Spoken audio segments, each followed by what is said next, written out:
Can America handle the truth? That's what this election will decide. Trump's "Let's make America great again" sounds fine. I have concern over one word. It's the again. It smacks of revisionism or looking back somehow. I find that disturbing. I find that very un-American, frankly, and not very great. Uh, the time in American history this reminds it was maybe the 1830s or the 1840s and 50s, the time before the Civil War when America was industrializing. And a lot of that stress was relieved by opening up the Southwest territories, the old Southwest, Georgia, Mississippi, Alabama, Andy Jackson, the Jackson era, very similar to Trump. Anti-big institution. He destroyed the first Bank of America. The Eastern elite, the economic elite, early economic elite, and on a more national basis, that is, not regional elites. I mean, let's face it, the founding fathers were elites, but their power tended to be confined to their own colonies. John Hancock, the richest man in Massachusetts. He was a trader. He funded the original Tea Party, and Sam Adams and those guys, the rabble rousers. I mean, George Washington was a known figure because he'd been in the French and Indian War and led the militia, at the attempt to take Fort Duquesne, what's now Pittsburgh. He also gained some notoriety. Some people say he started the French and Indian War. The French ambassador was killed by a scouting party he led. It's a little vague. Franklin was probably the most well-known character because he ran a post office. He made money off the government. Discovered electricity. He'd been overseas. He'd been essentially what you'd call an ambassador, or in this case, or a lobbyist. Really, he was a paid lobbyist to Parliament and the British government in the years before.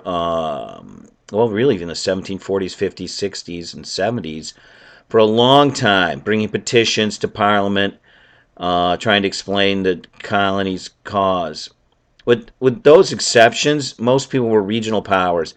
But in the 1830s and 40s, that began to change as the United States developed into a larger national market. We didn't really need overseas market, although the Englishers did, and the South did sell some of its cotton overseas, but most of it went north.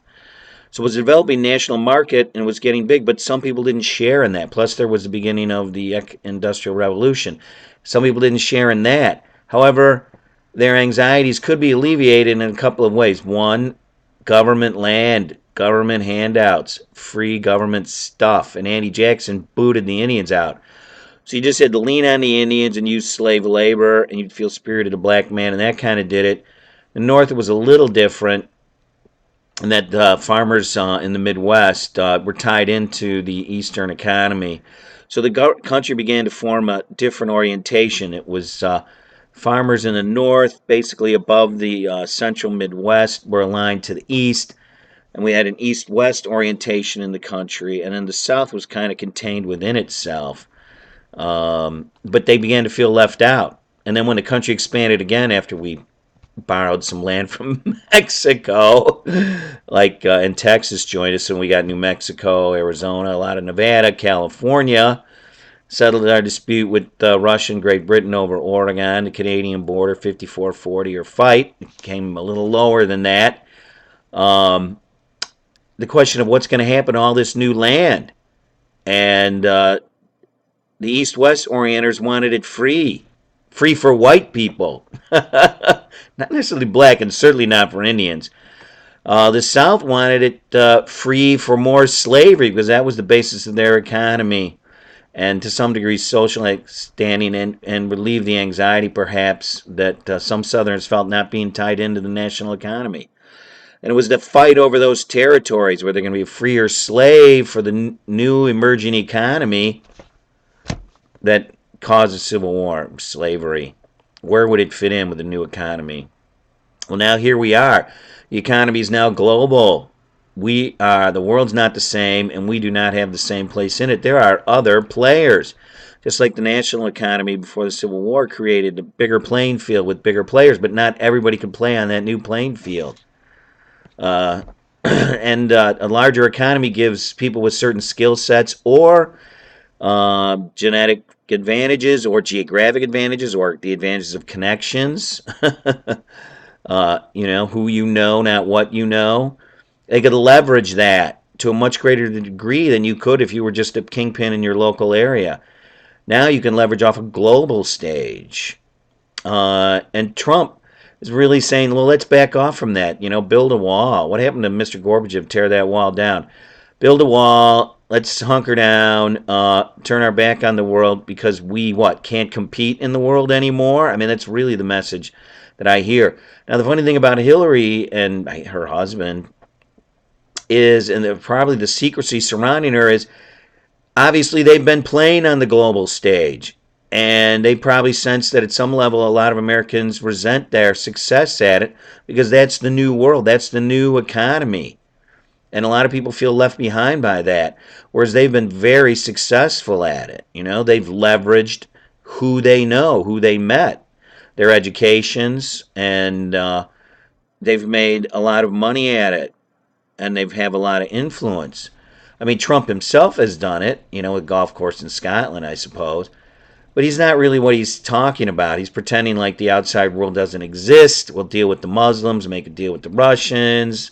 Climate change is a Chinese hoax. It's kind of silly, really, denying the existence of the world. And that's the truth.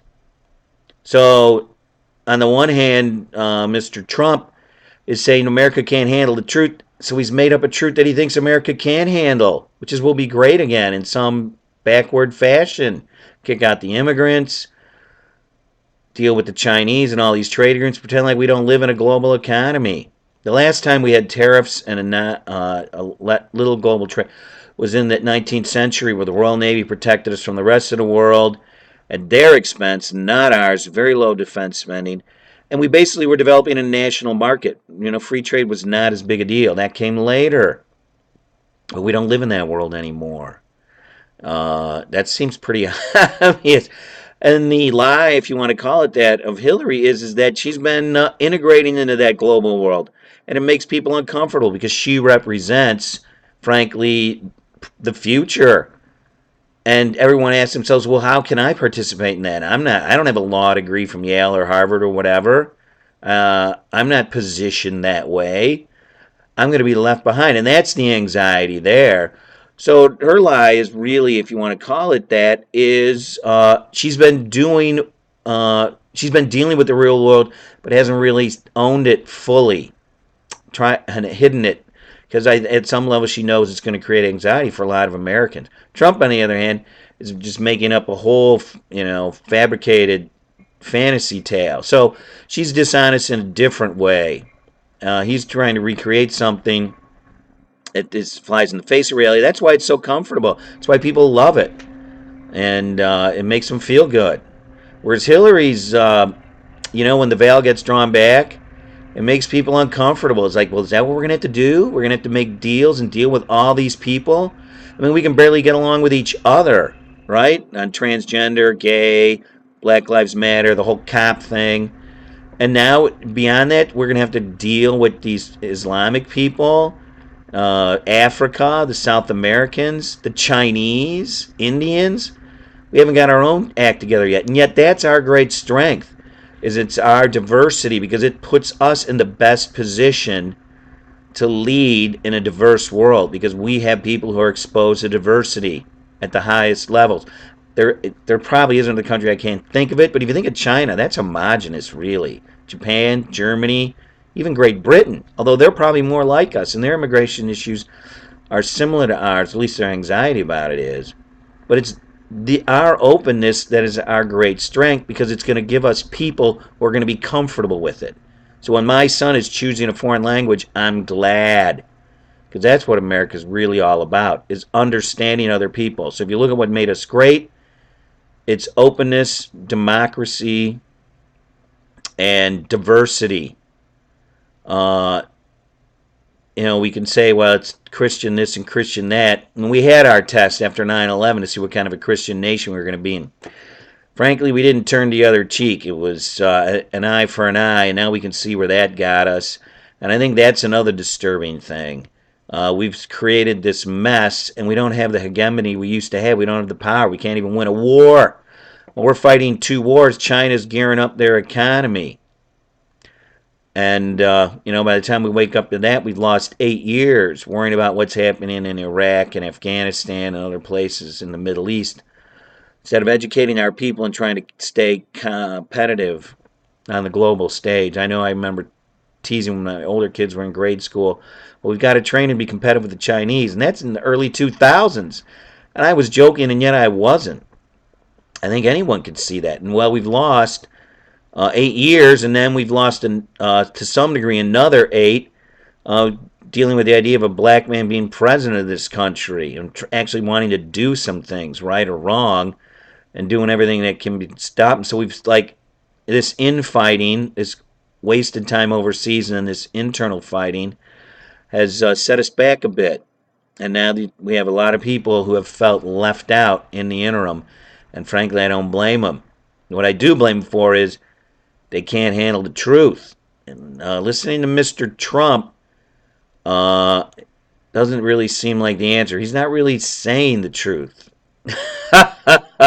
He's saying it'd be nice to make America great again. I don't have a problem with that, except it can't happen. My father used to talk about it right after World War II. Yeah, it was awesome. Everyone else would have been blown to bits. The Soviets lost 25 million people at the most productive age. We were the kingpin, no doubt about it, on a global stage. Nothing stays the same forever. As any country should know that. We should, because we're really a country about change. So really the slogan should be, let's make America great and show the rest of the world how it's done.